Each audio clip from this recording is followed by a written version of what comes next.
Now it was night. Jacqueline hadn't eaten since the flattened chocolate bar she'd found on the step outside the pharmacy. God's will, her mother said. The fortune of finding food when it was most needed. Just when she didn't think she could stay upright any longer, here was food.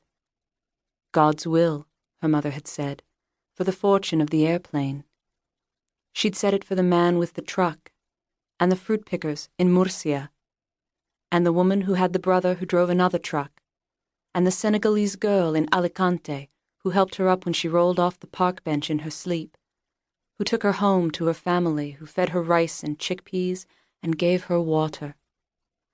The grace of God, her mother had said, for the woman who found her unconscious in the sand on a beach outside of Valencia, who walked her to the sea and wiped Jacqueline's face with a dish rag that smelled of glass cleaner, who bought her coffee with milk and sugar and 2 sweet Magdalenas. God for the Moroccan men who were arrested while Jacqueline walked undisturbed onto the ferry in Valencia. For the cove in Palma, where she found cardboard boxes and a dirty blue blanket folded on a flat stone. On and on her fortune went. And for the man who'd beaten her on the beach in Malaga, for the diarrhea, for the absence of food, for the bearded man and his immaculate teeth. We pay for our sins, for the sins of others, her mother said. Anyway, we can't understand. She knew she could not stay in that town, not with all the people streaming off the ferries. She sat upright on a bench. She watched them eat French fries stuffed into the top of their gyros. They stood in line at a small shop advertising the best in the world. She watched the man slicing meat from a giant turning pile, could see him painting the bread with oil and tossing it onto the grill, could see him squirt white sauce from a bottle onto the hot bread. There were tomatoes and onions. She watched him roll and wrap them with wax paper and hand them across the counter along with cold cans of Coca-Cola. The smell of the meat and its fat, the smell of thyme and the grilling bread all blew toward her. She watched the tourists waiting in line. She watched bits of the meat falling to the ground, the sandwiches thrown away, half-eaten. What it took for her not to stand up and cross the square and dig for food.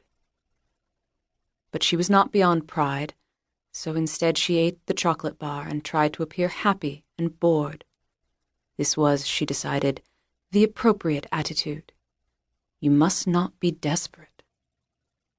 She watched policemen walk past and tried to appear cheerful as she ate her candy bar. She ate as if she might throw it away at any moment, as if eating were an entertainment, as if it were something to do. She thought, perhaps when it's dark I'll go to the trash, but she saw that the square would never go dark. A band was setting up. The tourists kept coming. The lights came on. There were more and more police. She stood and stretched her legs. She felt as if she might lose consciousness and sat back down. She waited until the blood returned to her head, until the feeling of nausea had eased. She stood up again and left the square, turning onto one of the small streets, thinking she might find a trash bin in a darkened corner. But every street was burning with white light. The stores sold gold and T-shirts and alcohol and food. Everywhere was food. And the tourists pushed against one another and plodded along, as bored as the shopkeepers who eyed Jacqueline as she passed. Everything was shining with light.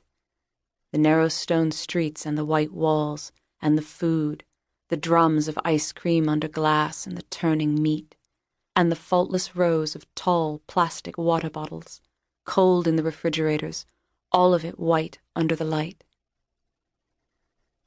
There was a large foam cup of ice cream on a ledge outside the window of a jewelry store. For a moment she thought it was part of the display, a prop for the gold chains. Then she saw there was a spoon stuck into it, as if it were hers, as if she'd ordered it. She moved to the side so that the cup was in front of her, so that she put herself between the street and it. She pretended to consider the gold. She shifted Saifa's red school pack from her shoulder to her hand, hoping it might look something like the purses she'd seen the women carrying up and down these narrow alleys. It would take one movement, an open palm, a turn of the hips, a sweep of the hand, and then she'd be moving along like the rest of them, eating as she walked. She could feel it. Cup, spoon, the ice cream cold in her mouth, bits of chocolate. A man appeared in the doorway. He took a pack of cigarettes from his breast pocket and shook one out. He wore a clean blue shirt, collar sharp as knife points. He lit the cigarette and looked at her. She looked back and smiled.